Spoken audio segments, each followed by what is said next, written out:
Hello everybody and welcome to GFest 29!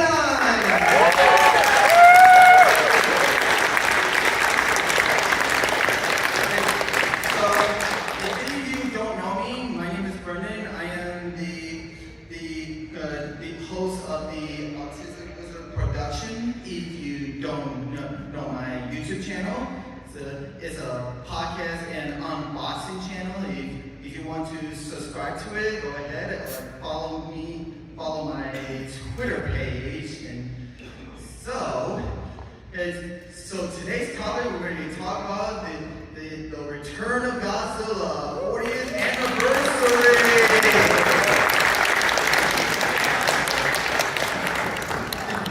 Now, correct me if I'm wrong, sir. This is your favorite one, right? Yep. And this is your first one. Yep, my very first logo Godzilla. Like the share. We're going to share. We're going to show you guys. We have to tell them. You told them. Okay, but all right. Well, I already did this one. You introduce yourself. We'll go in the descending order of popularity. You go like that.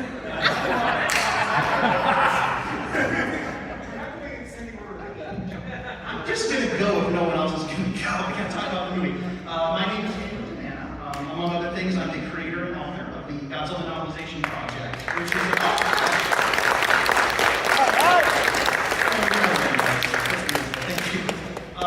which, for anybody who doesn't know, is an ongoing endeavor to novelize all the Godzilla films for free and put them all online. It's been going on a few years now. I'm also an academic. I write all kinds of academic stuff on kaiju. I'm on podcasts all over the place. I just love talking about this stuff. That's my jam. How about you guys? I'm Nathan Marchand, the host of such podcasts as the Monster Island Film Vault, and as of Wednesday, I just started a new show. One of my co-hosts is in the audience, Jake. It's called Henshin Power V3, and I too am an academic and an author. I've even written some kaiju books, including some short story collections that I contributed to with Wild Hunt Press, and I think that's the long and short of it here, because we gotta get going. So, I'm Neil Reedy. I actually was there with Godzilla when I was in the theater, so I'm curious. That's quite, that's looking around the hole. So I'm old enough to remember when it all happened. So I'm curious the eyewitness to this film. It was first in the theater, first generation Star Wars fan, first generation Godzilla 85 fan, so that's how far I go back. So always things that I kind of contribute to the fandoms. I do write my own kaiju novels. I got one out just back in May. So becoming the writers panel, then you do that. There's a real same thing if you're also host the writers panel. So you can self-promotion. Yeah, you can hear more about that later. But as I said, yeah, I'm just kind of here as the eyewitness to the film. What happened back then? I saw it, this came out in the movie listings on how many people I don't know if you remember those days. Yeah, there we are. So there we go. Let's get this thing like, oh, and don't forget. Yeah, we got our simple non-product placement team refreshments. Yeah, if you remember from the 1980s, when they had all the product placement, and sometimes those product placements in the movies were like, take you right out of the film. And so this is kind of our running joke for our. Everybody make sure the label is facing the audience. Make sure the label is facing the audience. There we go. That's not product placement. The volunteers are just going to red bird. Oh, there we go. His hands up first. Yeah, because if you those who see the movie, like when they got cut to the American scenes, the very first thing you see is you got the two American actors, they're talking to each other, and the center was the big Dr. Pepper sign. No subtlety there whatsoever. Subtlety was slight. So we're trying to recreate that historical film, that 80s vibe of plugging Dr. Pepper at the most inopportune times. Our efforts to locate unopened 1980s cans of Dr. Pepper was in vain, unfortunately. We have a fifth person on this panel. They just drink it and they cannot be here for, reasons. Sorry. Now, also, just really quick, I want to thank everybody for kicking off GFest with us here at this panel.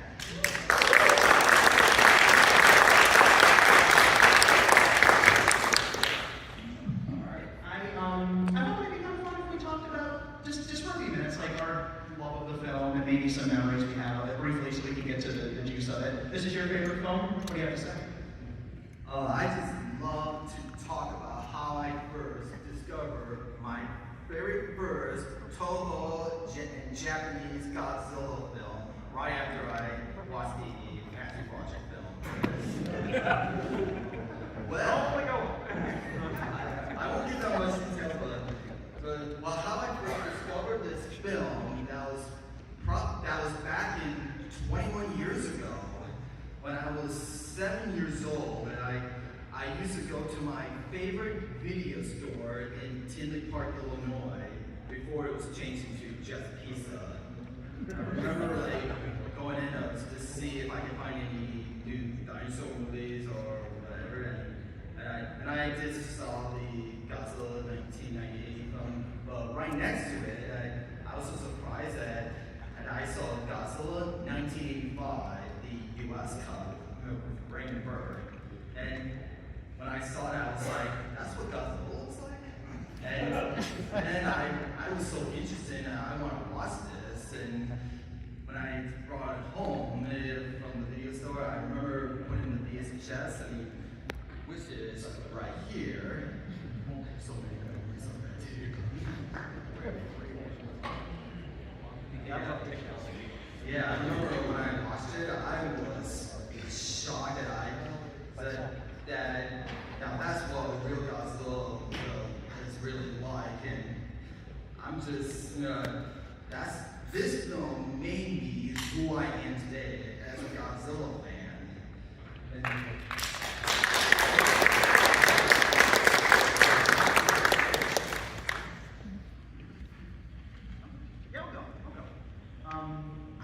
oh my gosh, so this one, I didn't see it. This was actually one of the latter ones I saw. And I did start out with the 85, like a lot of folks did.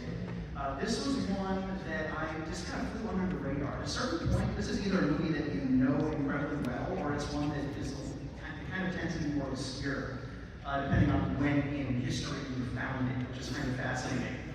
For me, I grew up loving the Heisei films, and then when I found out how many other ones there were, like, there's 7 total, I grew up with 3, and I found out there were 4 more, and I lost my mind. I gotta find these. This continuity is great. And this ended up being the 6th out of the 7th in the era that I saw, which is bizarre. I think I started with this one, but it was a VHS find. I think I found it online and bought it, which is not nearly as cool as finding it in the video store. But that's the cut I had in my possession for a very long time. I obviously still have my tape. One of those is mine. And years later, I found a totally official DVD release of the Japanese cut. Totally official. What are you looking at? Official. I just feel like they don't believe me. But that was the only way to do it, because you couldn't see the Japanese version officially for a long time until a certain Blu-ray came out. Honestly, historically, not that long ago, 8 years, so it hasn't been that long. But this was a film I heard more about before I actually saw it, and was blown away when I saw it by the Gothic cinematography, how dead serious it was, and the political undertones. It really blew my mind. Also, Dr. Pepper. Next. My story is actually pretty similar to Brendan's here. When I was growing up, one of the fun things that the kids in my family got to do is we got to spend a weekend or whatever at Grandma and Grandpa's house, and something that she would do for us, or both of them, was take us over to mom and pop video stores in Fort Wayne, Indiana, and I would go in there and look for video games and all that, and that was when I had a blossoming interest in movies. And I would always run to the sci-fi and occasionally the horror section, depending on how the store felt about Godzilla films. So it's always weird finding Godzilla movies in the horror section for me personally. So I go there, see what they had, and I think that's where I came across a VHS copy of it, and picked it up and took it back to Grandma and Grandpa's. I remember sitting in the living room, popping it into the VCR and watching it, and I'm pretty sure that's how it all went. It's pretty uneventful other than that. So. But it was interesting. At that point I didn't fully grasp what the different eras were for Godzilla at the time before I realized what they were. It was easy to pick up that it's a direct sequel to the original film, but even then, teenage Nate was just trying to figure out how to reconcile and make them all fit together until they realized you're not supposed to. Which we'll get into, because interestingly, I would argue that Toho started doing the reboot thing before it got popular, like 20 years before it got popular. Now that's all Hollywood could do anymore. Yeah, so my experience with movies, I was looked up the Sunday paper when I was looked at the movie ads, spinoff films, and here are both the holders that they laughed for Godzilla 85, and that was a big surprise for me, because, about 1980s, before the days of streaming, where these movies didn't have easy access to theater, or the TV listing would say, hey, I see how the older people got it. Yep, I remember those were babies. And that was when we had to go to school barefoot uphill in the snow in the summer, right? Yeah. So anyway, so when I saw that ad, I was kind of had this feeling, look excited to see there's a Godzilla movie, but at the same time, it's like, well, it looks like they're going to just kind of redo what they did in 1954. Or I should say 1956. That was when we were the Ring Burger back then. But anyway, so it's like, I was thinking, why would we do that? Because I thought, as far as I'm concerned, because I grew up with the 50s, 60s, and 70s, and he had this grand story arc that gave Godzilla being, this monster on the loose to now to a hero. And I always felt like Godzilla versus Megalon was really kind of like the direction to go forward, because we did now. I know it's funny, sounds funny to you now, but back then, Let's take more Jack Jacqueline. yeah. Well, no, as I said, you have like where monsters are accepted, so now you can do more than just a monster on a loose story. You can tell stories of good versus evil. Like if you remember Spectre Man, they kind of tackled the issue of pollution. So you can do more now with the story, as opposed to it's just a monster on the loose and everyone has to figure out how to get rid of it. Well, it's like, well, there's not a whole lot you can do with it. It's like, well, why did they do that? So I went to see the movie, and again, I just still kind of came out feeling the exact same way. It's like, okay, this was a very good movie, but why? They just kind of did the original. So I never really warmed up to it until Godzilla vs. Biollante, because then Biollante then is like basically continued the story. It's like, oh, okay, so they're creating the story arc. Because it was between 1985 and like 1982, I think, was when Biollante founded the United States officially, with the video release. To me, it's like, well, that was kind of a pointless film. It's kind of like this dangling story thread, and it's like, okay, so that's like my story with it. But anyways, but that's kind of historical context for those of us who first saw it, way back when. It's like, why would we kind of read old material? It's like a lot of the other movies just were like all the Heisei series and all that wasn't created yet. So anyway, before I ramble any further, let's go back to our post. I like to talk about this weird creature called Shockers. It is also known as a giant mutated sea louse that was actually based off a real life sea creature called the sea louse. That lives in the sea in real life. Usually about that big. Yeah, just about that big. Chakras has an interesting, there's a little bit more chakras as we go along, because really you can't get enough chakras, right? Like, come on, it's cool. But he actually dates back to a lot of previous versions of the story, because the story about how this movie happened is a very long 9-year road. The gap between 75, Terror of Godzilla, and 1984, which was this film clearly, it was 9 years, which at the time was the longest break that Godzilla had had. And during that time, Toho was not just kind of sitting around. They were actively trying to develop new films. There's an entire era of late 70s films that they tried to make that never happened. And then finally they hit on the idea of, well, let's just wipe the slate clean of movies 2 through 15 and just make it new Godzilla #2, as it were. And that went through a lot of different variations. Like, it went through a lot of different versions. Too many to cover here. There's a list up here of some of the more notable ones. The Resurrection of Godzilla, or King of the Monsters Resurrection of Godzilla from 1980 is interesting because it has a giant tick called Shockula, which is where Shockers eventually came from. He was originally a tick instead of a sea louse. Also, if you're into lost Toho stuff that never got made, one of those early versions did star a shape-shifting creature called Bakan, which went through multiple variations. At one point, it was a couple different creatures that combined, and then later on, his name got changed in other scripts to Agan. So if you ever heard of Baggin, the infamous lost monster who was almost in, I don't know, like 700 movies, this is where that initially started. He was supposed to be Godzilla's opponent in early drafts for the film, where he was supposed to fight a monster. And he never did, and the only other critter in the movie ended up being a mouse. Shout out to John Monet for discovering all this and sharing it with the fandom. Absolutely. A lot of that is due to his research and translating Japanese stuff and bringing it over and making some intelligence. And John, if you're listening to this or watching this later on, we miss you. Please come back.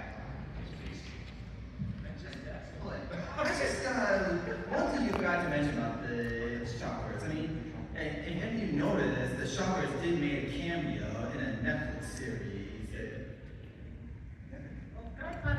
Guys, if we go back to your list that you had, make sure you have the Return of Godzilla.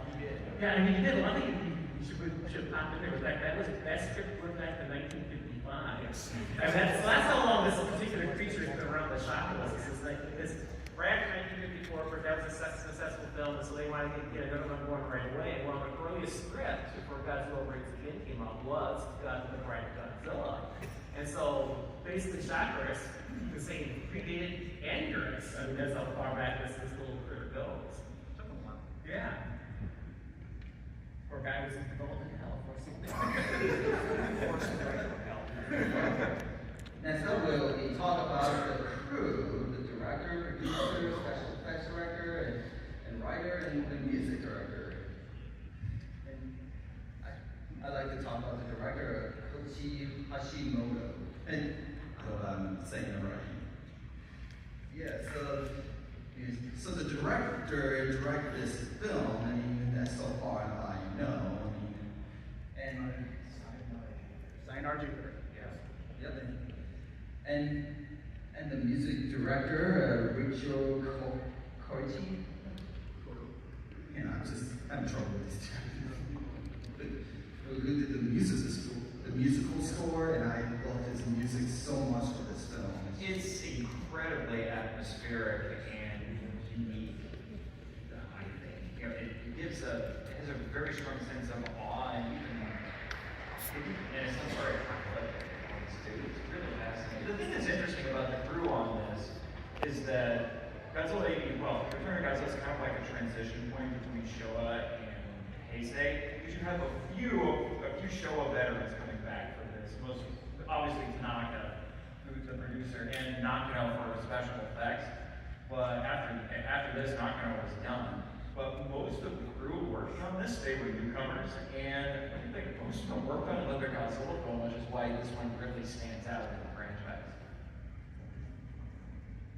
And also, like, if you've both seen the U.S. cut of this film, the music director for this, I mean, there are like two music directors for the U.S. cut. If you don't know this, but the U.S. cut is some of the music were by Christopher Lee, who did some scenes for this film, like the nuclear submarine scene, with the one scene with the Russians, and also some scenes with Brandenburg when he enters, and also and the one scene when Kenny's trying to get into the helicopter.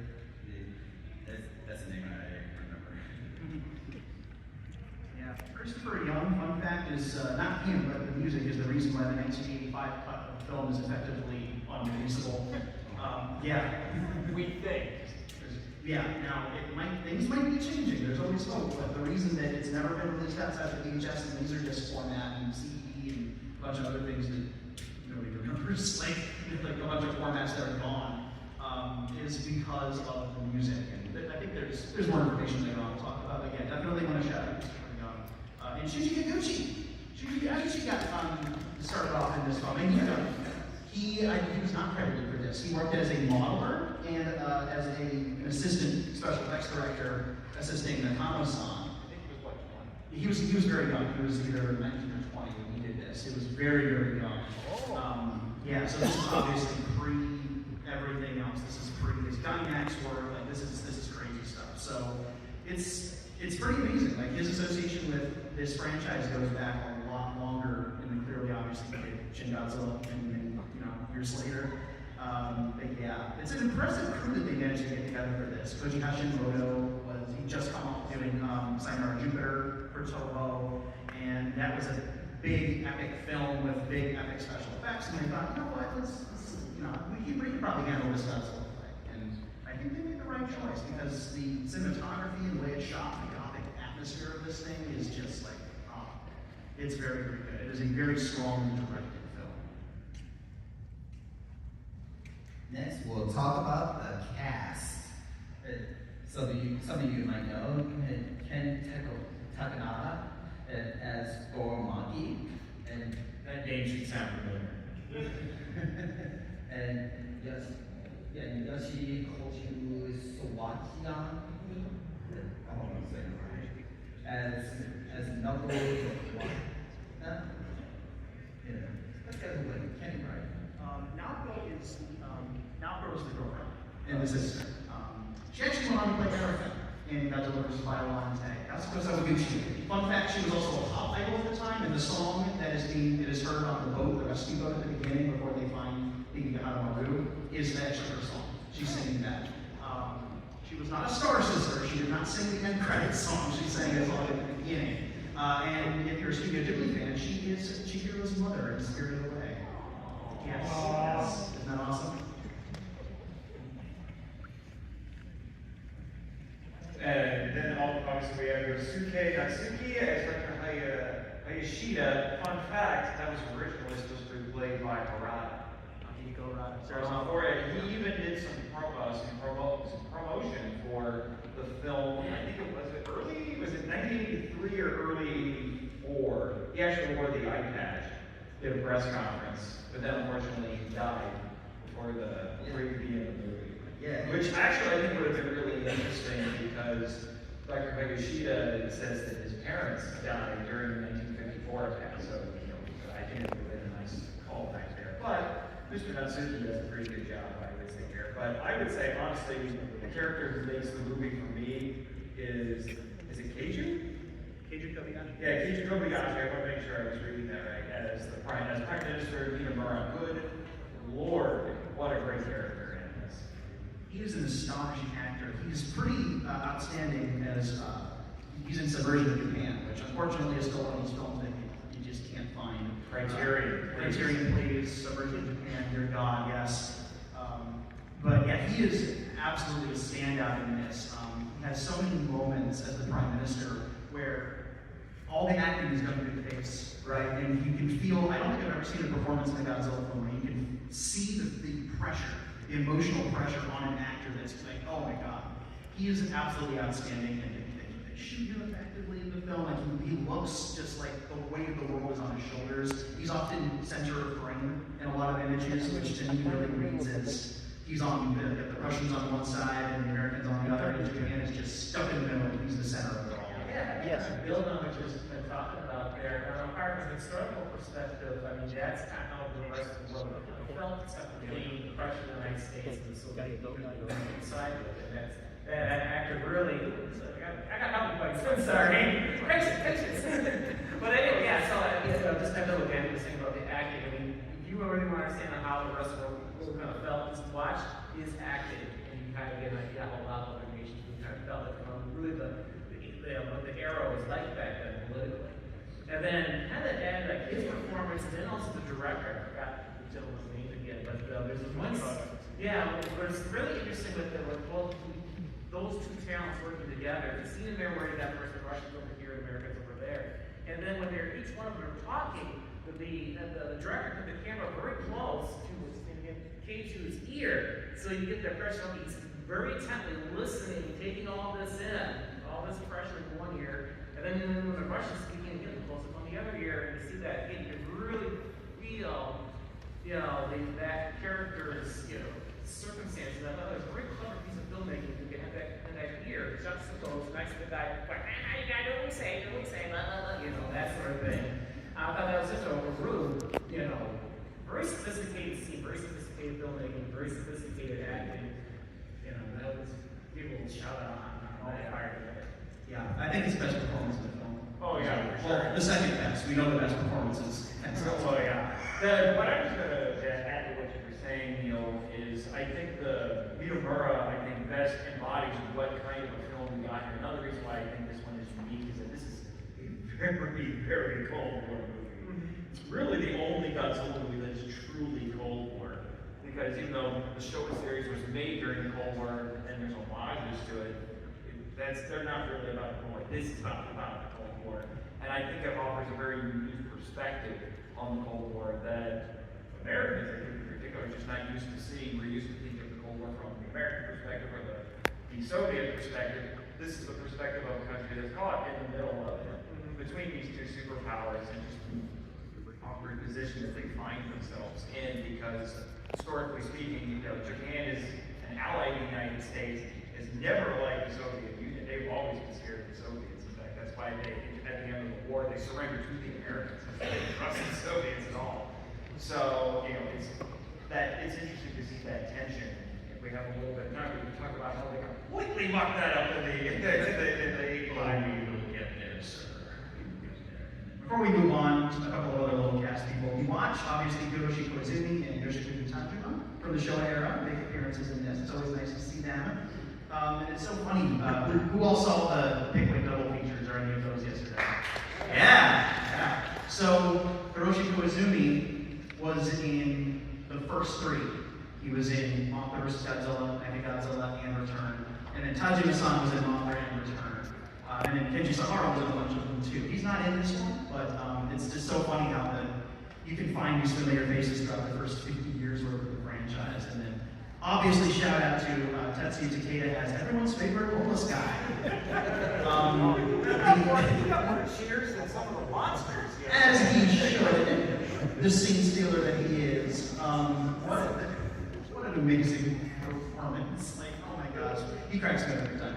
And I love that one line that he said in the US cut, like, just love Tokyo and nice. Welcome, Godzilla.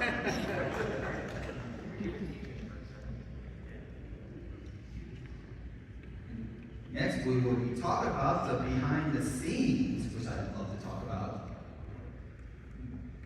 We will talk about one of the Godzilla suits and the giant Godzilla foot, the super axe, and other special effects. And first, I'd like to talk about the gigantic foot, which is like a big prop that they built for. That one scene when Godzilla crushes cars with his big foot. And there's a couple shots of it. I think, Danny, do you have the stats on it? It's supposed to be life size. It is a life-size foot. It was It was crane operated, it was life size, and they basically hoisted this giant thing. I believe it was mostly fiberglass, and which is not light. And they lifted it up high and just dropped it. And it's one of those things that unless you squint and kind of look in the background of one or two shots, it's not in the E5 cut. It's almost all these scenes of the foot, landing down and the actors responding to it in camera. No compositing, no visual effects. That foot is there. And those shots are not, most of those shots at least, are not in Godzilla Next. I think they were all cut because New World and their infinite wisdom didn't think it looked good. Whatever. New World. If that is your real name. Well, it actually reminded me of the massive Kong animatronic they made for '76, which is in the movie, but barely, because it moves slower than a drunken cement. And also, I like to talk about when they recorded that scene when Godzilla stomped his foot. And there was someone did record someone doing the shot of that scene that took place at night. There was a scene in someone recorded in a home video in the making of the Return of Godzilla that if you watch that, if you watch the making of the Return of Godzilla video, there was a scene where a car just as far distance away from the foot, and it kind of moves and it kind of drops down. If y'all haven't noticed, It was pretty intense. That moment. It's the only big Godzilla thing they built. We'll get there on that, but yeah, they went all out for the visual effects. This is Teruyoshi Nakano considered this his best work, and I think he's right. I think he's onto something. This is a guy who, defined things exploding in the 70s, right? And the craziness of that era. And Michael Bay from Michael Bay. which is so funny to me because the most memorable, aside from Mountain Hard at the end, the most memorable explosion in the film, at least to me, is the moment where the helicopter hits the highway and all the cars explode. Fun fact, that was not shot for this film. That is from a completely different movie. And not going to also shot that footage, but that is stock footage, and there's a fair amount of stock footage in, not a lot, but if you know where to look for it, you can spot it. There's stock footage from Subversion of Japan, which was reused a lot in the 70s and 80s, and a little film called Prophecies of Nostradamus, which is one of the rare locked away Toho films that is hard to track down these days. But yeah, there's footage from that. There's footage from a couple of other things that pops up in there. But And also, like, if you guys like notice, I mean, you know, after Godzilla did was his atomic breath on the helicopter, it was, Daniel explains that there was stock footage, but also when the helicopter crashes on the highway, if you all notice, and that's hidden in the background of one of the buildings, there was a little poster of Ghostbusters that's in the background. Yes, you did not know that. Oh, I got good because that the Return of Godzilla was released in the same year as Ghostbusters was released. That was actually part of their tagline, advertising tagline back then. Because in Japan, the Gremlins, Ghostbusters, and Godzilla came out in the same month. And so Toho, let's see, look up through my notes, they call it the 3G Showdown. They got to promote their movie along with these other two films. I don't know if Toho was necessarily the screw of the other two, but they were sort of trying to ride the coattails of the other two. and Which is also, it's like, okay, you're going to see two American features, but don't forget ours, they're part of the 3G Showdown. Love them all, you know. one other interesting thing regarding films in this, you know, to look for, the building that Godzilla walks past that he's reflected in, holding onto the train, if you look, there's a Toho logo in the upper corner because that is the Toho Ichigeki Theater. It's reading now, if that sounds familiar, it's because Godzilla walked past that same theater in 1954. And it's the same theater. Now, obviously, the original structure had been bulldozed and turned into a skyscraper, but that is a Toho-owned theater. It was in the 50s and it was in the 80s, and they just made a bigger version. And in the 50s, there were reports of people watching the film in the Ichigeki Theater who had a little bit of a freak-out moment because they were in the theater being attacked and watching it being attacked. And so they replicated that for the 84 film, and Godzilla walks. It's in a different direction, but he walks right past the same theater, different building, but it's the same thing. If you look, you can see the Toho logo up in the corner of it. Little fun fact if you know your Toho architecture. How did I not caught that? It's subtle. It's hard to spot. You have to look for it. So it's easy to miss. It's something that I had to be told was there many years ago, and then I looked for it. So it's not easy to see. But you can't look. If you look, you'll find it. It's pretty good. Once you see it, it's fun to see it. If it's not, you can't see it. Some of the findings of general about the special effects, some of the things I thought would really stand out in this film is when they had that some kinds of reflection on the skyscraper windows. And I'm telling you, that really created a sense of realism, because usually, you know, the miniatures part of that movie, you never had that, you know, they ever show a reflection off the windows. Because, you know, those skyscraper windows are very reflective, they're like mirrors. And in fact, they got to capture that so well, that really kind of speaks to Nakano's talent. And one people would also argue this kind of thing, Nakano's praises, because, you know, he's sailed with those ones in the 70s, and so people think, well, he was kind of a second-rate special effects artist. The thing is, he was really what he was saddled with, a very tight budget, very tight shooting schedule. So I would argue what you saw in Godzilla 85, what you could have had in the 70s if they had given the money and the time. Because even, let's look at some examples like last night's movie with Godzilla versus Mechagodzilla, even though he was using very low budget explosive effects, look how those scenes were set up when Godzilla and Mechagodzilla first encountered each other. All those explosions going off. I mean, that was just, you know, epic. I mean, that's like, see, well, epic is kind of a modern film, you know, you're looking at cheap effects. I mean, just the whole setup of it. And then the Godzilla versus Megalon, of course, always everyone remembers that movie for the flying Godzilla kick, but there's some really stunning effect scenes like where the lake, you know, the water sinks right to that crevasse, you know, the earthquake at the beginning of the movie. Yeah, and the dance scene. Now, that to me is good evidence that Nakano had talent way back then. You know, and so we just had the money, but we hadn't even planned for the head set. Well, I would argue a big part of it is that you tried following up AG Super Ryan, you know? I would not going to have a lot of pressure on it, but just real quick, because I know it's up there, it is something that should be noted, is the smaller miniatures and our bigger Godzilla, because they did size Godzilla up for this, because he was 80 meters in this as opposed to 50, because in the 30 years since the original movie had been made, Tokyo grew, the buildings got bigger, and if they had stuck with they figured if we stick with a 50-meter Godzilla, he's gonna look really tiny. You don't want our star kaiju to look tiny. So that's why the miniatures are smaller, they're a little less detailed for that reason. Although the reflective building is quite astonishing. I don't think I've seen any other Godzilla that achieved that kind of look, I have to say. If Godzilla was 50 meters for this film, people would say you would probably look like the King Kong size. It would look small. And if you think about it, that's another testament to Nakano, whose name has come up a lot for good reason. The fact that, because you can't make a person in a monster costume, 30 meters tall, you can only make the surroundings smaller to make them look bigger, which means that if you don't have expert craftsmen, right, making your miniatures, then you get less detail in smaller miniatures. If the miniatures get smaller, the less detail you can put into them. And the fact that the miniatures in this film still look as gorgeous as they do, even at the smaller scale, where you just can't pack as much detail in, that is an incredible testament to the modelers and all of the people under Nakano. And one name that's on here I do want to absolutely shout out is Yasuki Inoue. This was also his final film. He was one of the most intrinsic people behind the scenes during the creation of the Showa era. And not only did he work on models and special effects and art direction, he designed monsters. He designed Hero for crying out loud. I mean, he was an amazing talent. And after this, he did retire, and a lot of the Showa era folks kind of took a step back.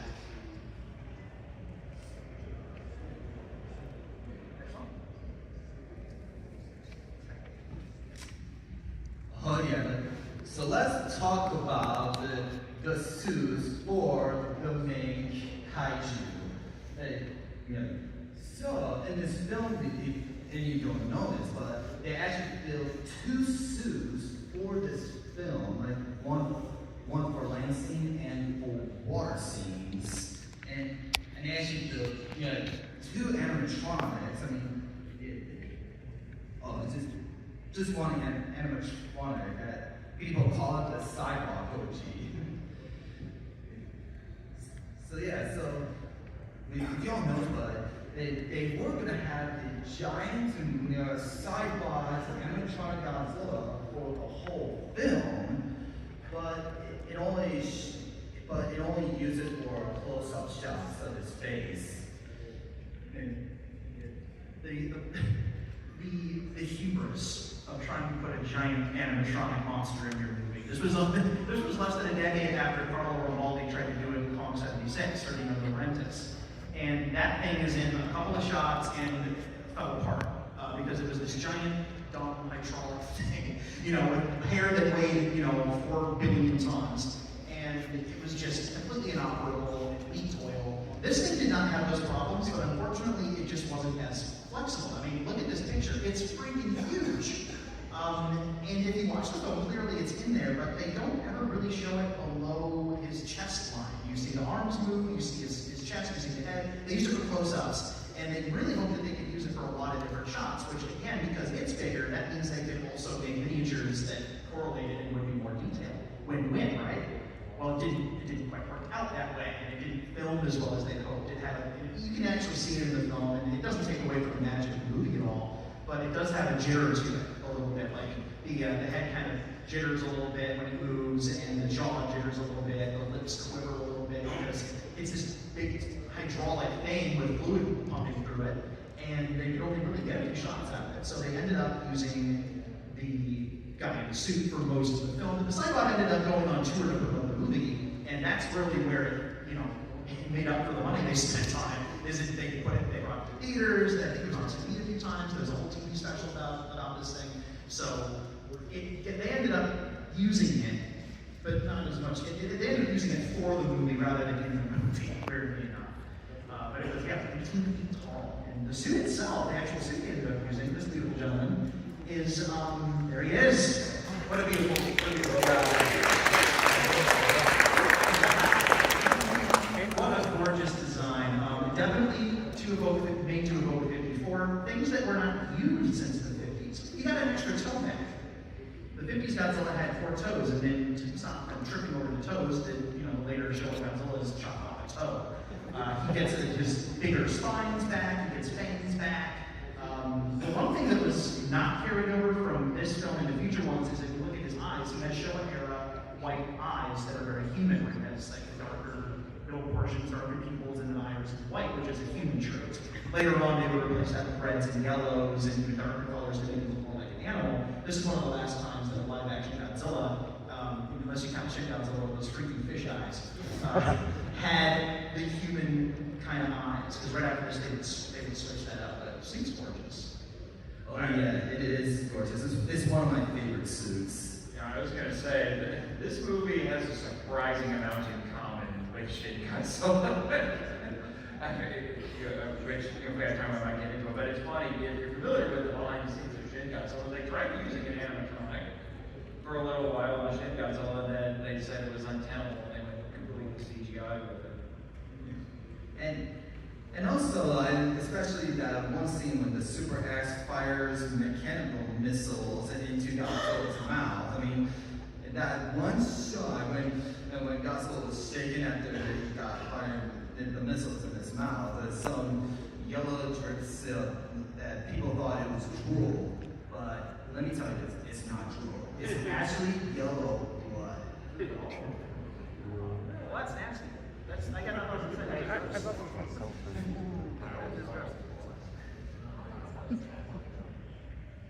Can't patch your thoughts, ladies and gentlemen. Can't patch your thoughts.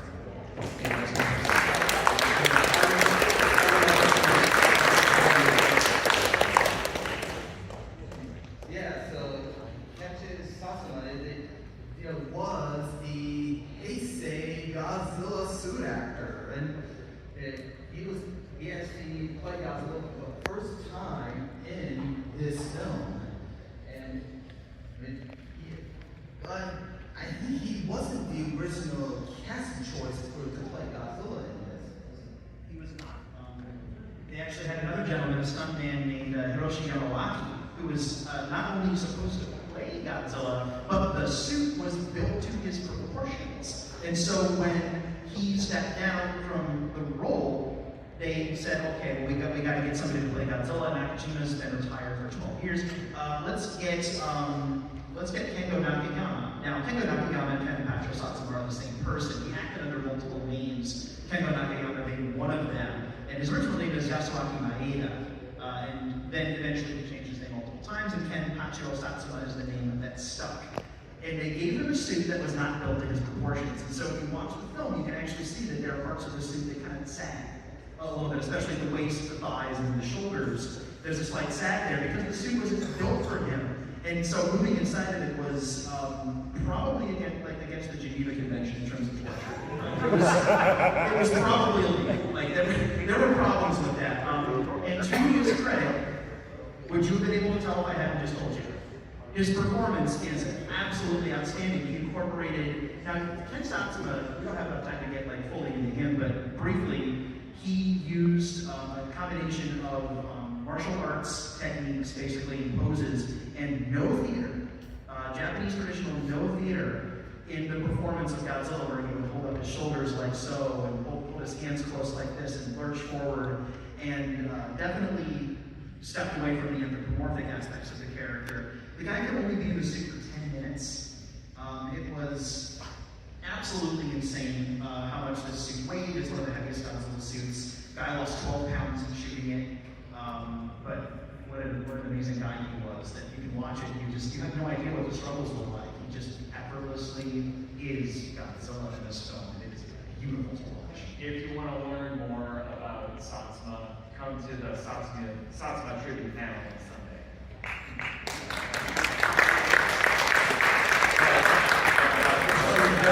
One last quick point about it. I do find it wonderfully ironic that he started playing Hera and Gigan opposite his guy, Nakajima, and then he inherited the mantle after him to start this new series. And I think probably next to Nakajima is probably the most iconic actor to play Godzilla. Yeah, and we'll always remember him as the original Heisei Godzilla. I just can't believe he's gone. Okay. And now, let's talk about the both dubs for this film, the English dubs. And one is the US dub for the 1985, and the international dub for the original uncut Japanese version, which the international dub has been lost for years. The international dub was only been released in other Asian countries, but it was never released in the US until 2016, when Kraken released on Blu-ray to that year. That was 8 years ago. Can't believe time went by. I was saying that.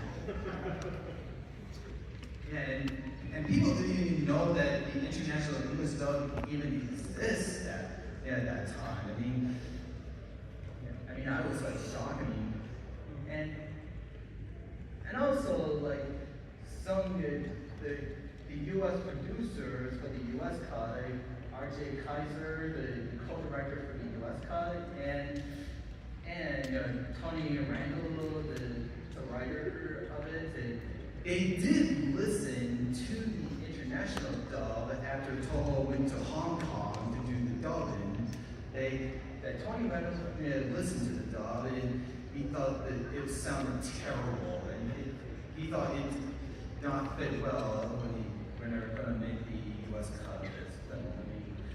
Because of the Asian accent for the dubbing, just the lines of it do not make sense and sounded terrible. So Tony Randall went to R.J. Kaiser, so they decided to do their own dubbing for their film. Now, for anybody who might not know, the dub, this kind of quote-unquote lost dub, was done by Omni Productions out of Hong Kong, who did all the other Heisei dubs. All those voices that you remember from those dubs are in this dub. And take what you will from that in terms of quality. But it's definitely like a decision was made. They listened to it and they said, no, we can't do the same thing happened in Godzilla 2000. There is an Omni dub of Godzilla 2000 that is almost entirely lost, except for 2 lines. But as long as the hair is cold, who cares? That's from the Omni dub. That's from the Omni dub. That's out there somewhere in the ether. I'll never be found. But they did the same thing here, and initially the plan for this thing was not so serious. It was not so serious. This was obviously during the time, and there's still a lot of combating that's being done against this. The idea that like Godzilla is only ever this silly, dumb children's thing that can't be taken seriously, which is about as hardcore nonsense as you can possibly get. But clearly, even after watching this, serious as a heart attack, gothic, accented Cold War drama film, they're like, let's make it a more comedy. And so they did. That's probably what they sounded like too. That's my guess. They almost Like a frying pan on Yeah. skull. do a joke dub and What? they were going to these scenes and put in new actors. They were going to Woody Allen the whole thing. And that was kind of the plan moving forward for a while until somebody hit on a genius idea. Hey, Raymond Burr's not doing much these days. Let's give him a call and get him in the movie. And now, Raymond Burr, clearly from the original film, Mr. Martin. He got the call, jumped on the opportunity because, much to probably their surprise, he was a Godzilla fan. And he respected the character. And not only did he respect the character, he understood the depth of the character, and he met with them. He met with the people who now, this we didn't mention before, but New World, Roger Corman's company, New World, is the company that brought this over. They were doing a lot, at the time, they were doing a lot of work with foreign films. This was one of them. They did art house pictures, they did monster pictures, this was one. And they told Raymond Burr, here's what you're gonna do, and he said, the heck I will. I will not do, I will not be in your movie. If you do this, just like, I will not be in a comedy. I will not take this lightly. If you want me in your movie, you're gonna take it seriously, or I'm walking. And they said, yes.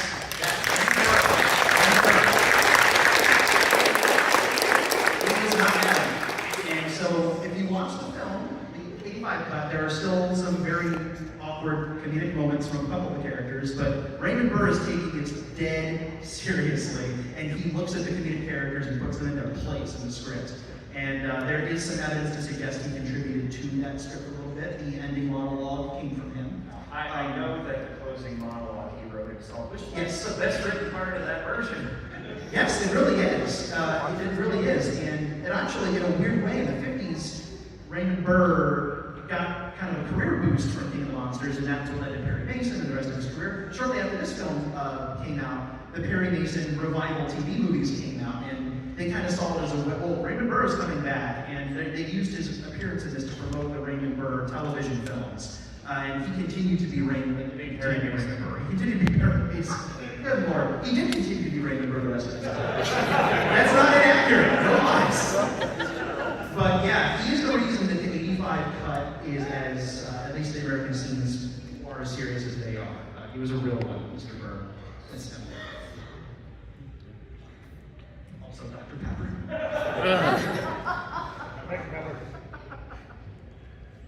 So let's talk about the home video history, which we all know. We have our VHS collection right here, and some of the crack and release Blu-ray, and the Laserdisc, and other home videos, and to my surprise, that Criterion just added the Return of Godzilla to their streaming channel.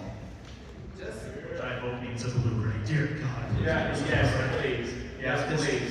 And the Janus Film logo was on last night for the screening. It was. It has been for a few years. Janus/Criterion has had this in their possession for 4 years now. I think that's right. And it's currently streaming now. Streaming is very impermanent, so something could change in a week. We don't know. Probably not. But unfortunately, all the home video stuff that you can actually own is not currently in print. So if you want to hunt it down, it's like, how many? If you want to hold my lungs? How much do I have to pay? One kidney, right? Yeah, that's fine. You can breathe with one lung, it's fine. But yeah, hopefully we get a new disc release. That's what I'm hoping for. We don't have a lot of time, but maybe a couple minutes. Does anybody have a question or two? Anyone want to ask or comments? You get to pick. You sir. Yeah, I can say a lot about this movie, but my experience was pretty much similar to yours. And I was just wondering, though, did they know that they were going to continue the series after? This is kind of crazy to reboot it and then do what they did to it in the end. So I know with Biollante it was a lot of years after, like 4 or 5. So I Well, yeah, they wanted to make, totally Tanaka's kind of done something early with Godzilla, because he always wanted to make Godzilla movies even though no one else did.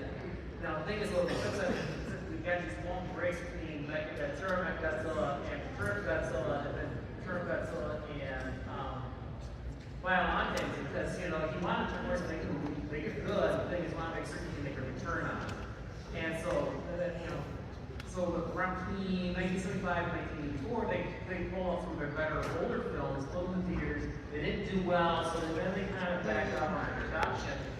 And then there was a lot of fan interest in Godzilla developing kind of under the radar there. They got wise that, okay, fine, we'll get the movie out, it did well. Then they went right away to make a sequel, but then King Kong This came out. That was a disappointment in the box office. Then they got nervous and like, we can't do interesting giant monsters, and this delay, the Biollante came out. So long story short, yeah, he wanted to do a bunch of movies, but we've got these big theatrical movies.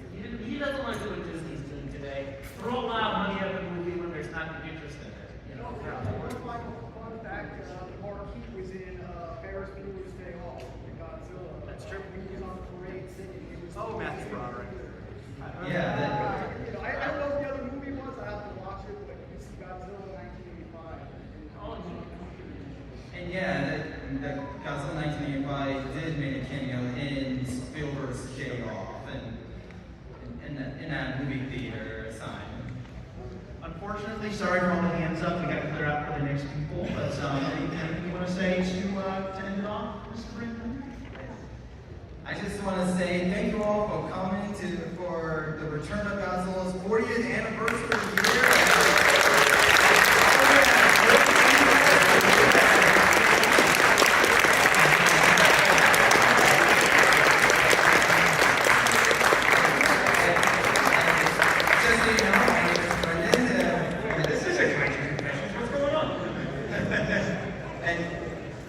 is Brendan. Some people call me Lizard Pro, and don't forget to like and subscribe to my YouTube channel for podcast episodes coming soon. Thank you all for coming. Drink more doctor.